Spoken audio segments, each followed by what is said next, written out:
Sinbad ने कहा, कुछ दिन आराम से रहने के बाद मैं पिछले कष्ट और दुख भूल गया था, और फिर ये सूझी कि और धन कमाया जाए तथा संसार की विचित्रताएं और देखी जाए। मैंने चौथी यात्रा की तैयारी की और अपने देश की वे वस्तुएं जिनकी विदेशों में मांग है प्रचुर मात्रा में खरीदी। फिर मैं माल लेकर फारस की ओर चला। वहां के कई नगरों में व्यापार करता हुआ मैं एक बंदरगाह पर पहुंचा और व्यापार किया। एक दिन हमारा जहाज तूफान में फंस गया। कप्तान ने जहाज को संभालने का बहुत प्रयत्न किया, किंतु संभाल न सका। जहाज समुद्र की तह से ऊपर उठी पानी में डूबी एक चट्टान से टकराकर चूर चूर हो गया। कई लोग तो वही डूब गए, किंतु मैं और कुछ अन्य व्यापारी टूटे तख्तों के सहारे किसी प्रकार तट पर आ लगे। हम लोग एक द्वीप में आ गए थे। इधर उधर घूमकर हम लोगों ने वृक्षों के फल तोड़ तोड़ कर खाए और अपनी भूख मिटाई। फिर हम समुद्र तट पर आकर लेट गए और अपने दुर्भाग्य को कोसने लगे, किंतु इससे क्या होना था। हमें नींद आ गई और रात भर गहरी नींद में सोते रहे। सवेरे उठकर फिर द्वीप में घूमने और फल आदि इकट्ठा करने लगे। अचानक काले रंग के आदमियों की एक बड़ी भीड़ ने हमें घेर लिया। उन्होंने हमारे गले में रस्सियां बांध दी और भेलअपक्रियों की भांति हमें हाँ कर बहुत दूर पर बसे अपने गांव में ले गए। फिर उन्होंने हमारे सामने एक खाद्य पदार्थ रखकर इशारे से कहा कि इसे खाओ। मेरे साथियों ने बगैर कुछ सोचे समझे उसे पेट भर खाया और तुरंत ही नशे में मतवाले हो गए। मैंने वह चीज बहुत कम खाई और काले लोगों की हरकतों को ध्यान से देखने लगा। मेरे साथी तो कुछ न समझ सके, लेकिन मैंने समझ लिया कि इन लोगों की नीयत अच्छी नहीं है।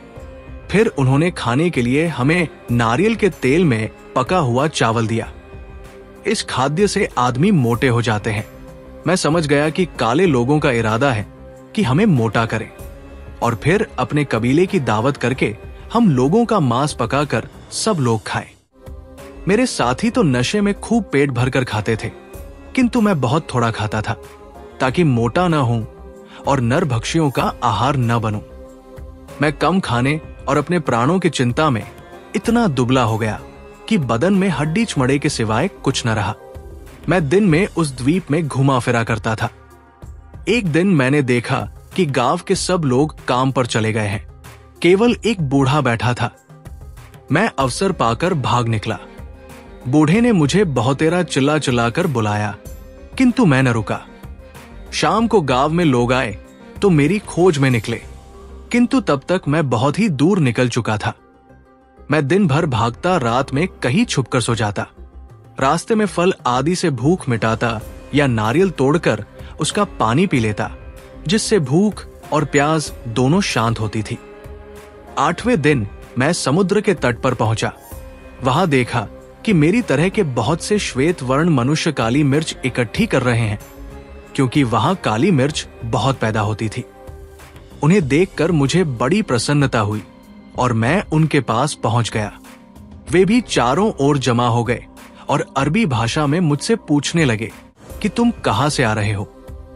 मैं अरबी बोली सुनकर और भी हर्षित हुआ और मैंने विस्तार से उन्हें बताया कि जहाज टूटने पर हम लोग द्वीप के किसी अन्य तट पर लगे, जहां से हमें बहुत से श्याम वर्ण लोग पकड़ कर ले गए। उन लोगों को यह सुनकर बड़ा आश्चर्य हुआ। वे बोले, अरे वे लोग नरभक्षी हैं, तुम्हें उन्होंने छोड़ कैसे दिया? मैंने उन्हें आगे का हाल बताया कि किस प्रकार कम खाकर और मौका पाकर भागकर मैंने जान बचाई। उन लोगों को मेरे जीते जागते बच निकलने पर अति आश्चर्य और प्रसन्नता हुई। जब तक उनका काम पूरा न हुआ, मैं उनके साथ मिलकर काम करता रहा। फिर वे लोग मुझे अपने साथ जहाज पर लेकर अपने देश आए और अपने बादशाह के सामने मुझे ये कहकर पेश किया कि ये व्यक्ति नरभक्षियों के चंगुल से सही सलामत निकल आया है। बादशाह को जब मैंने अपना पूरा हाल सुनाया तो उसे भी सुनकर बड़ा आश्चर्य और प्रसन्नता हुई। वो बादशाह बड़ा दयालु प्रकृति का था। उसने मुझे पहनने के लिए वस्त्र तथा अन्य सुख सुविधाएं दी। बादशाह के कब्जे में जो द्वीप था वो बहुत बड़ा और धन धान्य से पूर्ण था। वहां के व्यापारी अन्य देशों में अपने यहाँ की चीजें ले जाते थे और बाहर के कई व्यापारी भी आते थे।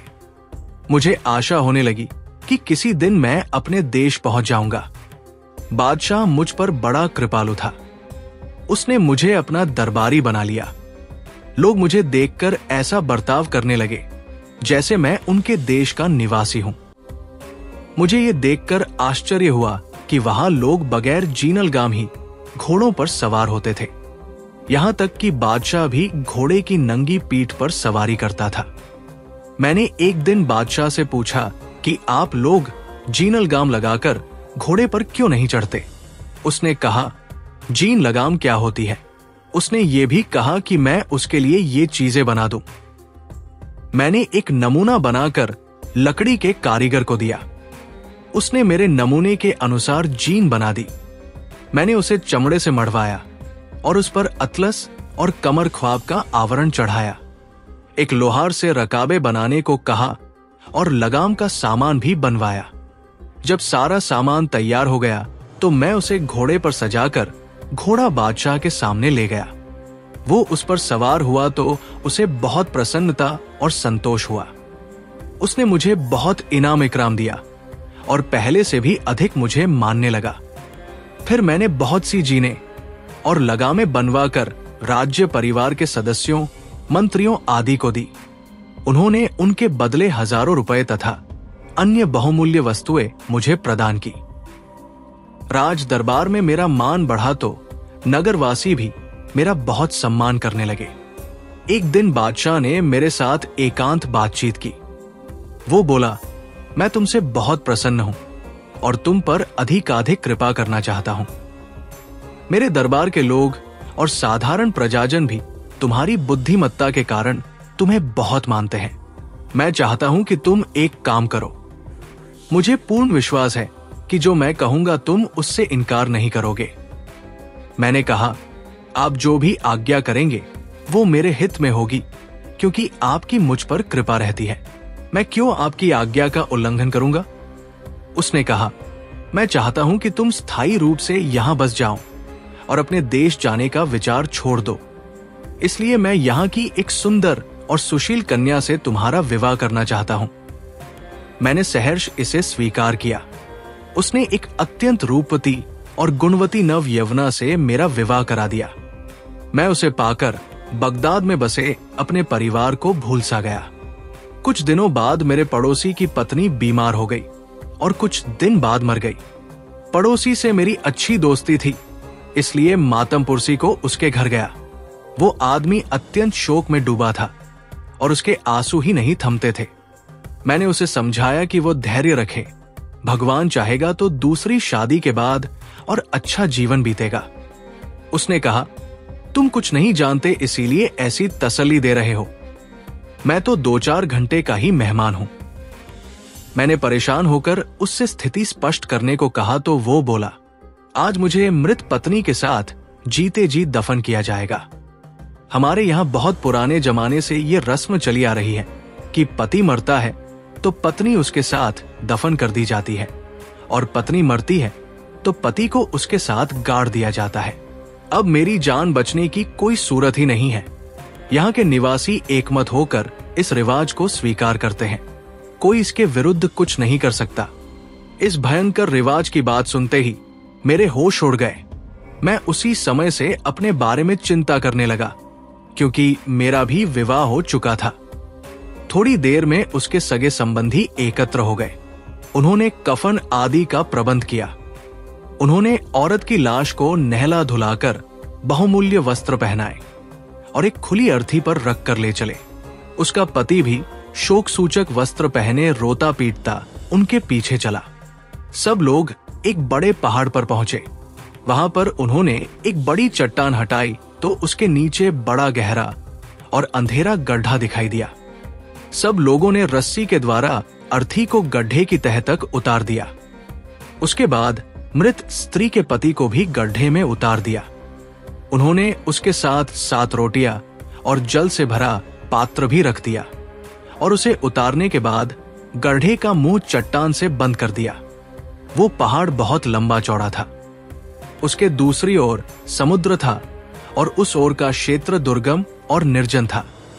चट्टान को यथावत रखकर और पति पत्नी के लिए शोक करके सब लोग वापस हुए।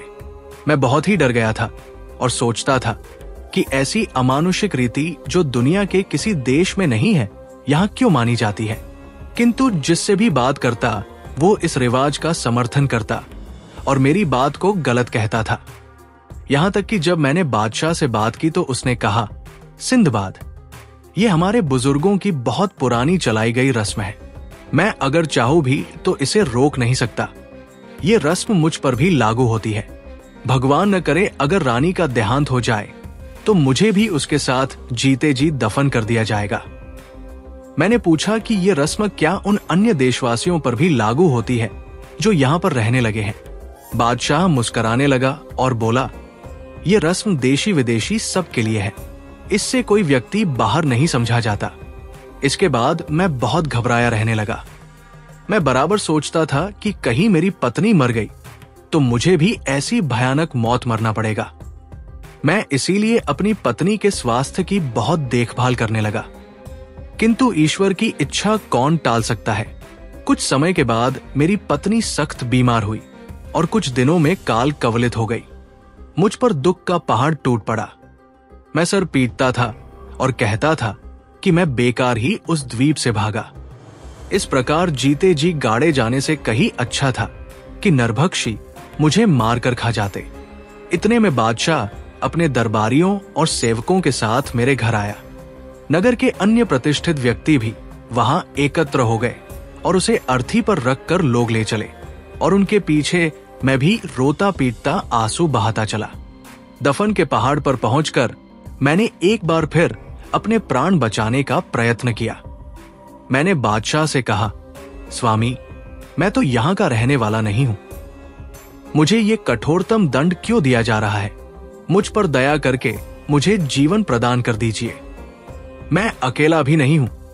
मेरे देश में स्त्री बच्चे मौजूद हैं। उनका ख्याल करके मुझे छोड़ दीजिए।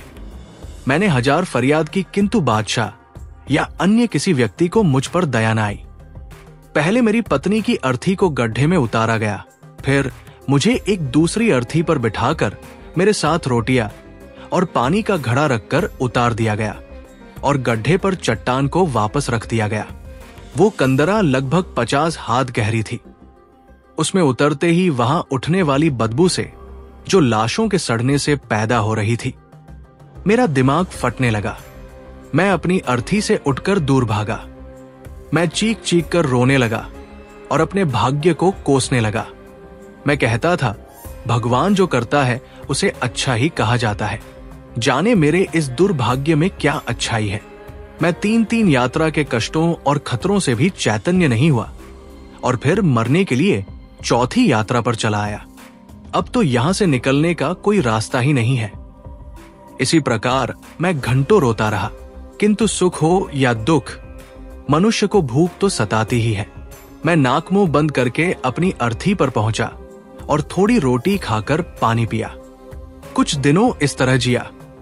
रोटियां खत्म हो गई तो सोचा कि अब तो भूखा मरना ही है। इतने में ऊपर उजाला हुआ। ऊपर की चट्टान खोलकर लोगों ने एक मृत पुरुष और उसके साथ उसकी विधवा को गड्ढे में उतार दिया। जब लोग चट्टान बंद कर चुके तो मैंने एक मुर्दे की पाव की हड्डी उठाई और चुपचाप पीछे से आकर स्त्री के सिर पर उसे इतनी जोर से मारा कि वो गश खाकर गिर पड़ी।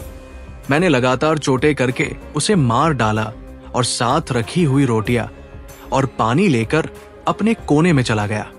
2-4 दिन बाद एक आदमी को उसकी मृत पत्नी के साथ उतारा गया। मैंने पहले की तरह आदमी को खत्म करके उसकी रोटियां और पानी ले लिया। मेरे भाग्य से नगर में महामारी पड़ी और रोज 2-1 लाशें और उसके साथ जीवित व्यक्ति आने लगे, जिन्हें मारकर मैं उनकी रोटियां ले लेता। एक दिन मैंने वहां ऐसी आवाज सुनी जैसे कोई सांस ले रहा हो। वहां अंधेरा तो इतना रहता था कि दिन रात का पता नहीं चलता था। मैंने आवाज ही पर ध्यान दिया तो सांस के साथ पांवों की भी हल्की आहट आई। मैं उठा तो मालूम हुआ कि कोई चीज एक तरफ दौड़ रही है। मैं भी उसके पीछे दौड़ा। कुछ देर इसी प्रकार दौड़ने के बाद मुझे दूर एक तारे जैसी चमक दिखाई दी जो ढिलमिलासी रही थी।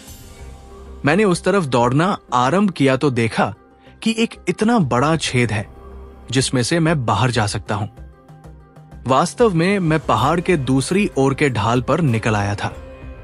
पहाड़ इतना ऊंचा था कि नगर निवासी जानते ही नहीं थे कि उधर क्या है।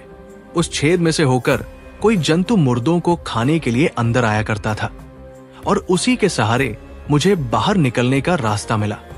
मैं उस छेद से बाहर खुले आकाश के नीचे आ निकला और भगवान को उनकी अनुकंपा के लिए धन्यवाद दिया। मुझे अब अपने बच निकलने की आशा हो गई थी। अब मैंने कुछ सोचना आरंभ किया, क्योंकि अभी तक तो मुर्दों की दुर्गंध के कारण कुछ सोच नहीं पाता था। थोड़ा थोड़ा भोजन करके मैंने इतने दिन तक किसी प्रकार अपने को जीवित रखा था। मैं एक बार फिर जी कड़ा करके उस मुर्दों की गुफा में घुस गया। बहुत से मुर्दों के साथ बहुमूल्य रत्न भूषण आदि रख दिए जाते थे। मैंने टटोल टोल कर अंदाज से बहुत से हीरे जवाहरात इकट्ठे किए। मुर्दों के कफनों ही में उनकी अर्थियों की रस्सियों से हीरे जवाहरात की कई गठरियां बांधी और एक एक करके उन्हें बाहर ले आया, जहां से सामने समुद्र दिखाई देता था। मैंने समुद्र तट पर 2-3 दिन फल फूल खाकर बिताए।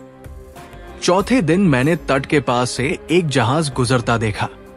मैंने पगड़ी खोलकर उसे हवा में उड़ाते हुए खूब चिल्लाकर आवाजें दी। जहाज के कप्तान ने मुझे देख लिया। उसने जहाज रोककर एक नाव मुझे लेने को भेजी। नाविक लोग मुझसे पूछने लगे कि तुम इस निर्जन स्थान पर कैसे आए। मैंने उन्हें पूरा वृत्तांत सुनाने के बजाय कह दिया कि 2 दिन पहले हमारा जहाज डूब गया था। मेरे सभी साथी भी डूब गए।